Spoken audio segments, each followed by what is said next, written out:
How's it going, everybody? It's Prud here, and what a surprise I have for you guys today.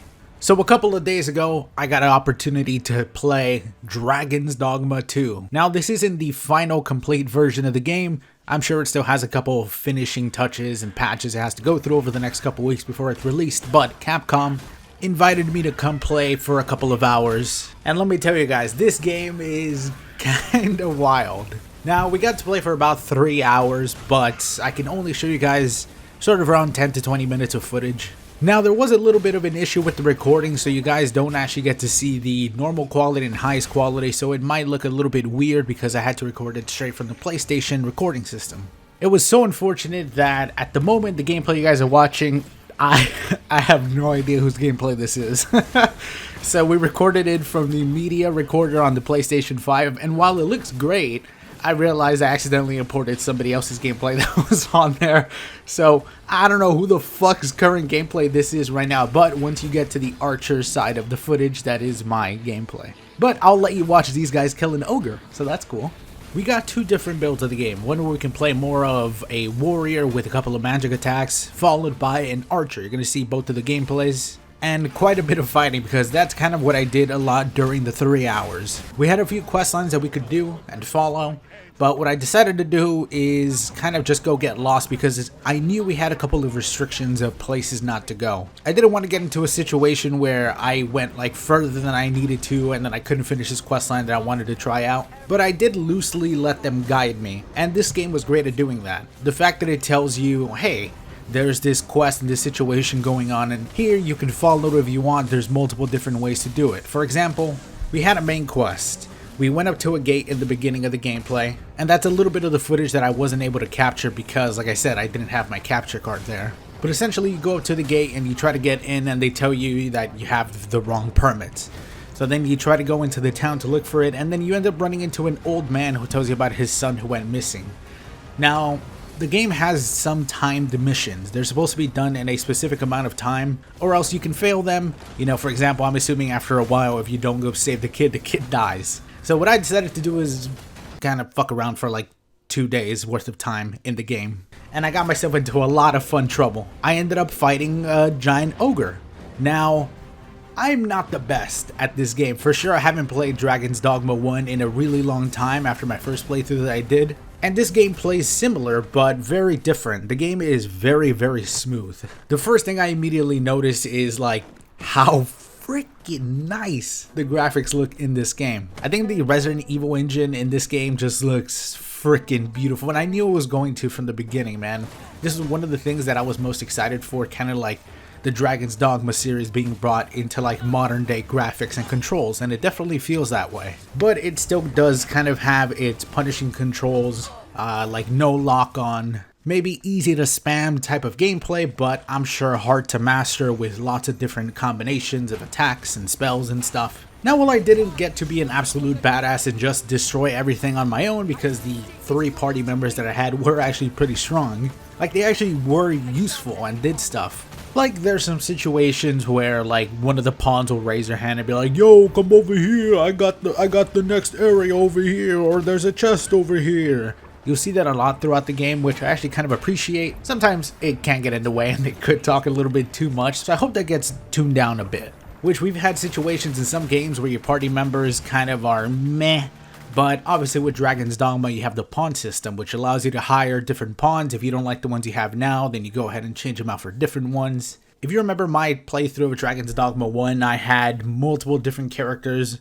One of the repeating ones that was my favorite was a little dwarf guy whose voice was really, really high-pitched, named Pizza. So just because some pawns may be worse than others, you're not necessarily stuck with them, so you can kind of trade them out whichever way you want. Now, like I said, we were playing on PS5, not on PC, and the game ran pretty damn great. Naturally, this game has a couple of issues when it comes to the frame rate. For example, whenever you get into some really intense situations in small corridors especially, you'll definitely notice a little bit of a frame drop, but I remember I was a little bit worried that this game was going to be like 30 FPS on console. Definitely not the case. Usually runs at 60, of course, like any console game that is intense and looks great. It's going to have its moments where it dips. And I'm sure it'll be the exact same on PC for most people's PC, because again, this game is really damn beautiful. So I think even some high-end PCs are gonna have a bit of a struggle in some points. But it was just so fun to be silly and just mess around in the game. I really wish we got a chance to play with some of the magic characters, you know, the ones that just kind of focus on just magic, because they look freaking ridiculous. Every time I had a pawn that used magic, they always happened to be like some of the strongest in the entire party. So I'm very excited to quite possibly maybe even try out one of the mages for the full release. But at this point, the game is only a couple weeks away, so I'll be able to put more time into it and finish off some of the stuff that I really wanted to do and didn't get a chance to, like, you know, kind of all the quests. But those will be more fun to do with all of us together on stream anyways. So thank you so much for watching. Enjoy the rest of the clips and leave a like if you enjoyed. Thank you again to Capcom for inviting me out, and I'll see you all in the next one. Bye bye everybody.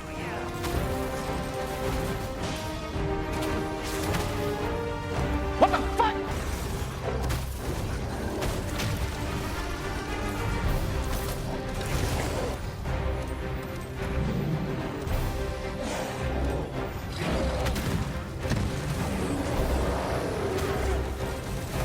Take the power of ice and turn it against our foes.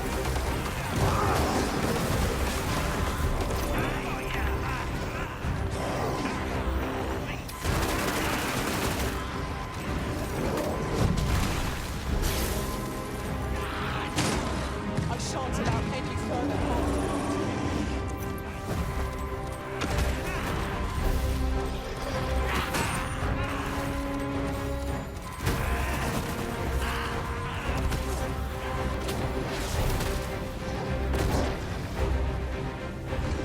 Continue our onslaught, and the behemoth will soon topple.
shall finish this for the arisen!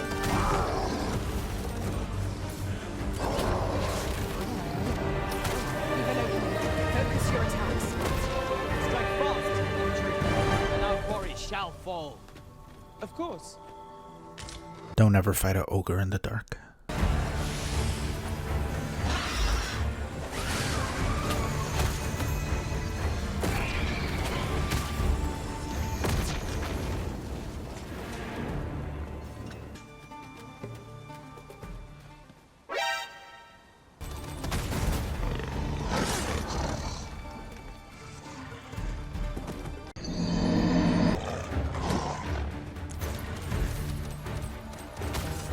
Poison ought to be cured with all due haste.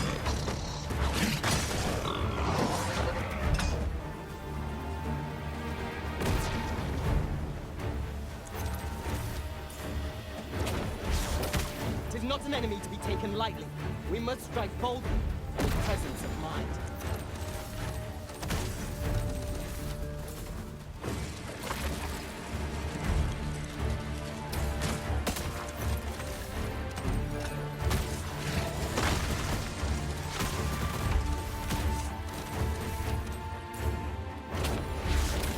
All fell from the beast as it breathed its last.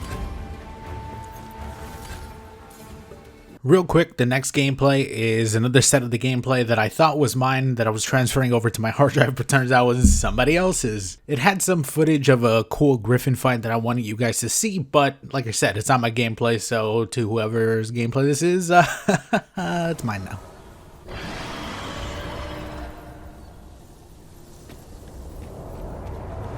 A Griffin descent! Fire will prove effective against this foe. Well done.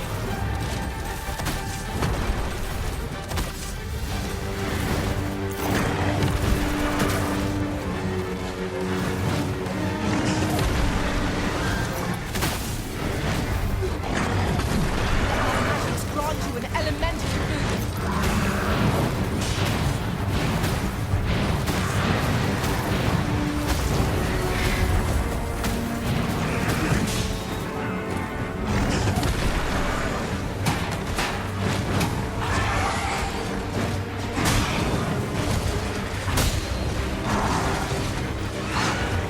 If we have any hope of victory, we must employ every tool and tactic at our disposal. Now I understand.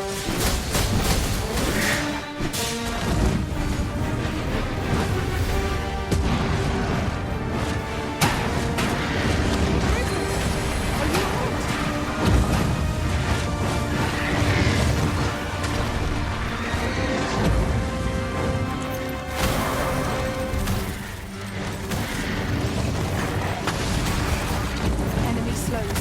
Perhaps we have tired them out. We must make the most of this opportunity. Strike fast, and our quarry shall fall.